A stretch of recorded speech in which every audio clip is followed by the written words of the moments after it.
Best varicose veins చికిత్సనే పొందండి. నొప్పి లేని చికిత్స కోసం సంప్రదించండి ఎబిస్ హాస్పిటల్. నమస్తే రమగారు. నమస్తే జయ. రమగారు, హెయిర్ లాస్ గురించి ఒకసారి మాట్లాడుకుందాం. హెయిర్ అంటే ఇది ఐబ్రోస్కి సంబంధించి. ఐబ్రోస్ చాలా పల్చగా అయిపోవటం, థిన్గా అయిపోవటం ఉంటుంది కొంతమందికి. తర్వాత ఏదైనా ఫీవర్ వచ్చి తగ్గినా, ఏదైనా ఇష్యూ అయినా, ఏదైనా చిన్న సర్జరీలు అయినా ఐ ల్యాషెస్ కూడా ఊడిపోతూ ఉంటాయి. వీటిని మళ్ళీ మనం ఐ ల్యాషెస్, ఐబ్రోస్ నిండుగా ఉంటేనే ఫేస్ అందంగా అనిపిస్తుంది కదా. ఏం చేయాలండి? మీ చిన్నప్పుడు అసలు ఏం చేసేవారు? ఏమైనా టిప్స్ ఉండేవా? జయ, మా చిన్నప్పుడు అంటే ఇప్పట్లాగా ఐబ్రోస్ షేప్ చేయించుకునే వాళ్ళు ఎవరు ఉండేవాళ్ళు? ఐబ్రోస్ కలిసిపోయి ఉండేవి, కొంతమందికి పెద్దగా ఉండేవి, కొంతమంది పలచగా ఉండేవి. ఎలా ఉన్నవాళ్ళు అలాగే ఉండేవాళ్ళు. No threading. కొంచెం థ్రెడ్డింగ్ లేదు, అప్పుడు తెలియదు అంతగా. రేర్గా థ్రెడ్డింగ్ చేసిన వాళ్ళు ఉండేవాళ్ళు. ఏం చేసేవాళ్ళు, ఒక్కొక్కళ్ళు ఆసక్తిగా ఉన్నవాళ్ళు ఈ పెన్సిల్ తోటి కొంచెం లైట్గా అలా గీసుకోవడం చేసేవాళ్ళు, షేప్ చేసుకునేవాళ్ళు. క్రమంగా మనకి ఐబ్రోస్ చేయటం అది ఇప్పుడు తెలిసిందా. పల్చగా ఉన్న ఐబ్రోస్ షేప్ చేస్తే కరెక్ట్గా కనపడతాయి, గుడ్ షేప్లో, ఒక పద్ధతి. తర్వాత ఏం చేస్తున్నారు, ఇప్పుడు మైక్రో వచ్చినాయిగా షేపింగ్లు, బ్లేడింగ్లు. మామూలు మొహం ఐబ్రోస్ మాత్రం ఇక్కడి నుంచి ఇక్కడ కాదు, బాణాసురుడి కనుబొమ్మలని మా అన్నయ్య ఎప్పుడూ ఎక్కిరిస్తాడు. మా పిల్లలు కొంతమందికి పెద్ద పెద్ద ఐబ్రోస్తో కనిపిస్తారు. బాణాసురుడు అంటే ఈ నాటకాల్లో వేసేటప్పుడు బాణాసురుడు క్యారెక్టర్ తెలియటానికి పెద్ద పెద్ద కనుబొమ్మలు ఉంటాయి, బాణాసురుడి కనుబొమ్మలు అంటారు. బాణాసురుడు అనే ఒక రాక్షసుడు, వాడి క్యారెక్టర్కే పెద్ద ఐబ్రోస్ ఉండేవి. చిన్నప్పుడు అలా అనేవాళ్ళు. ఇప్పుడు మామూలు మొహం సామాన్యంగా ఉంటుంది, ఐబ్రో మాత్రం ఇక్కడి నుంచి మొదలుపెట్టి ఇక్కడ దాకా ఇప్పుడు చేయించుకుంటున్నారు కదా. ఇప్పుడు అంత డబ్బులుండి, అలాంటి అవకాశం ఉండి, ఆ రకమైన ఆసక్తి ఉన్న వాళ్ళ ఇష్టం, ఎవరిష్టం వాళ్ళది కదా. చాలా మందిని చూసాం ఇటీవల, ఎంతమంది సెలబ్రిటీస్ దగ్గర నుంచి మామూలు వాళ్ళ వరకు ఇన్ఫ్లుయెన్సర్స్ అందరూ చేయించుకుంటున్నారు, అవకాశాలు ఉన్నాయి కాబట్టి.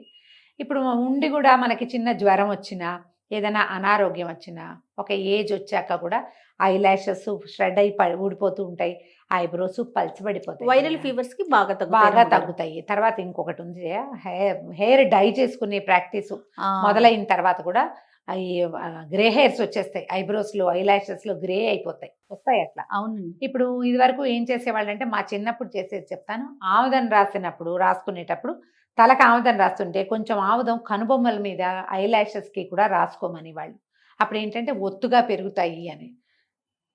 పెరుగుతాయా లేదా అనేది అంతేం కాదని బోల్డంతమంది మధ్య మధ్యలో చాలా రకాల ఆర్టికల్స్ చూసాం. కానీ ఇప్పటికీ ఈ ఐబ్రోస్ పెరగడానికి హెయిర్స్, ఆయిల్స్, ఐ ల్యాషెస్ ఒత్తుగా ఉండడానికి ఆయిల్స్లో బేసిక్ ఆయిల్ ఆముదమేనట.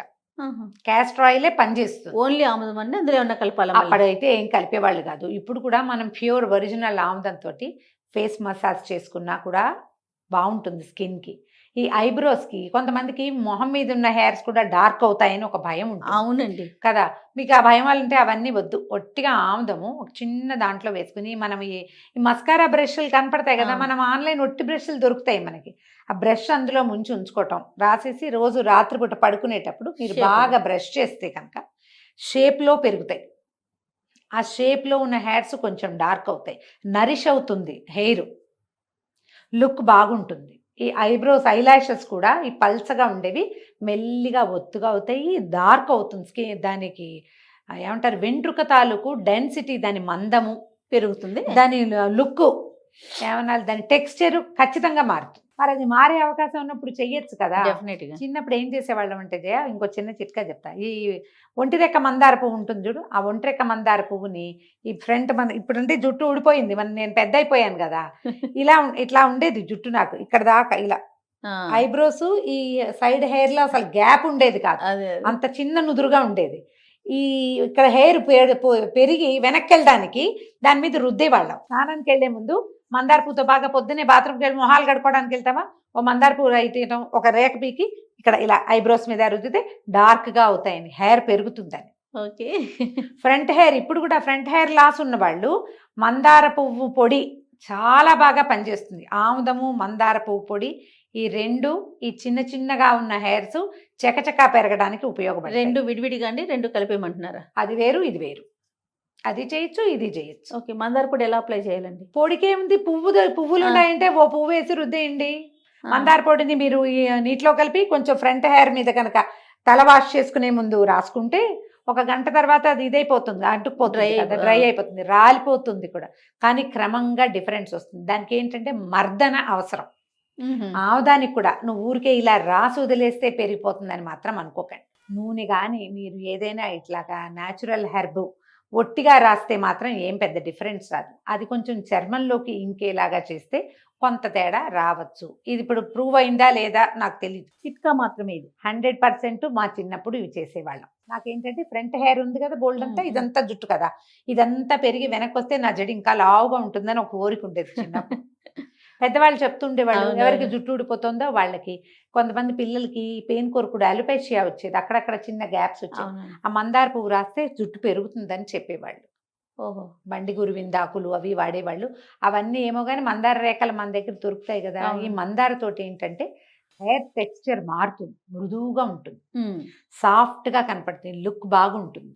అందుకని ఈ ఫ్రంట్ హెయిర్ కానీ ఐబ్రోస్కి కానీ, ఐబ్రోస్కి కూడా ఇప్పుడు మందార పొడి దొరుకుతోంది మనకి. మీరు స్నానానికి వెళ్ళే ముందు ఈ మందార పువ్వుల పొడిని కొంచెం నీటితో కలిపి బాగా ఎలా అంటే అది ఇలా పేస్ట్ లాగా అవుతుంది, ఐబ్రోస్ మీద అప్లై చేయండి. ఐబ్రో పెరుగుతుంది. ఓకే. ఆ షేప్లోనే రాసుకోవాలి. ఈ మాకు తెలిసిన ఒక ఆంటీ హెన్నా కూడా పెట్టుకునేవారు ఐబ్రోస్కా. ఐబ్రోస్కి. ఎక్కువసేపు కాదు, తలకి హెన్నా పెట్టించుకునేవారు. కొంచెం హెన్నా ఉందనుకో, ఈ హెన్నా ఇప్పుడు రకరకాల కెమికల్స్ వాడేస్తున్నారు జయ వాటిలో కూడా. అవునండి. మనకి ప్యూరు ఒరిజినల్ సహజమైనది లేదు. కాబట్టి ఈ రోజుల్లో మనం బజార్లో తెచ్చే వాటిని నమ్మకూడదు. అవును. అవి మొహం మీద పెడితే పనికిరాదు, జుట్టుకే పనికిరాదని కొంతమంది డెంటాలజిస్టులు చెప్తున్నారు. ఈ హెన్నా పేస్ట్ని లైట్గా ఒక 10 నిమిషాలు 8 నిమిషాలు అప్లై చేసుకునేవారు ఆవిడ. వాష్ చేసేస్తే వచ్చి 1 గ్రే హెయిర్స్ కనుక ఐబ్రోస్లో ఉంటే అవి కొంచెం రంగు మారుతాయి. ఇవి హెయిర్స్ మంచి గుడ్ షేప్లో పెరుగుతాయని ఆవిడ చెప్పారు ఒక మాట ఎప్పుడో. ఓకే. మనం ఈ మనమే హెన్నా పొడి తయారు చేయించుకుని లేదా ఆ గోరింటాకులు పొడి కొట్టుకుని ఒట్టిగా ప్యూర్ హెన్నా అని మనకి తెలిసిన పొడి ఉంటే అందులో ఈ గుంటగరాకు పొడి, మెంతి పొడి అవి ఇవి కలుపుకుని పెట్టుకుంటారు చాలామంది ఓపిక్గా. అవును. వాళ్ళు కనుక దీన్ని ట్రై చేయొచ్చు. కానీ ఆముదం బాగా పనిచేస్తుంది, ట్రై చేసి చూడొచ్చు కదా. డెఫినెట్గా. కాకపోతే ఏంటంటే ఈ ఐబ్రోస్లో ప్యాచెస్ వస్తున్నా, ఎక్కడైనా గ్యాప్స్ వచ్చి ఊడిపోతున్నా, ఏదైనా కొంచెం తినేసినట్టు ఈ ఐబ్రో సడన్గా చిన్నదైపోయినా ఒకసారి డాక్టర్ని చూడడం మంచిది. డెఫినెట్గా. అవునండి, మంచి మాట. డాక్టర్ని చూడాలి. అది ఏదైనా స్కిన్ ఇష్యూనా, మనం తలలో పెట్టుకుంటున్న ఈ రంగుల వల్ల ఏదైనా ఎఫెక్ట్ అయ్యి ఇవి ఊడిపోతున్నాయా, క్రమంగా ఇది మన ఐలాషెస్కి వస్తుందా, మొహం అందం పోతుంది చూడు. మనం ఏదో దెత్తి బాగుండాలని పెట్టుకుంటే మొహం కూడా పాడైతే ఎట్లాగా.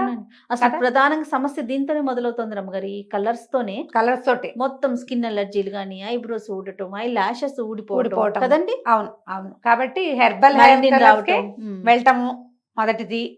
ఇదంతా నల్లబడిపోతుంది జయ చాలా మంది పాపం. మరి జుట్టు బాగుండలేదని వేసుకుంటాము, మన కాలం అట్లాంటిది కదా. కొంచెం జాగ్రత్త పడండి. హెయిర్ కనుక ఐబ్రోస్లో ప్యాచెస్ వస్తే మాత్రం డాక్టర్ని చూడండి. ఊరికే కొంచెం పలచగా అవుతోంది లేదా ఇంకొంచెం బాగుండాలి అంటే ఆముదం చక్కగా పనిచేస్తుంది. చిన్నపిల్లలకైనా రాయించడానికి ఎక్కువ హెయిర్స్ ఉండవు, ఐబ్రోస్ లో అమెరికన్ పిల్లల్లాగా ఉంటారు, అసలు ఏమి లేకుండా బాల్ బ్రహ్మాండంగా రాయొచ్చు. చిన్నపిల్లలకి నిర్మోహమాటంగా ఆముదం పట్టించండి, ఏ సైడ్ ఎఫెక్ట్ ఉండదమ్మా. నువ్వు హెన్నా పెట్టుకోవాలి అదేదో చేయాలంటే భయం. అవును. ఆముదానికి ఏముంది, ఒరిజినల్ కదా, ఇది చెట్టు నుంచి వచ్చింది కదా, భయం ఏం లేదు. చక్కగా ఆముదం చూసుకోవాలి, మంచి ఆముదం కొనుక్కోవాలి, అంతే. ట్రై చేసి చూడండి. రైట్ రమ్మ గారు, నమస్తే. నమస్తే.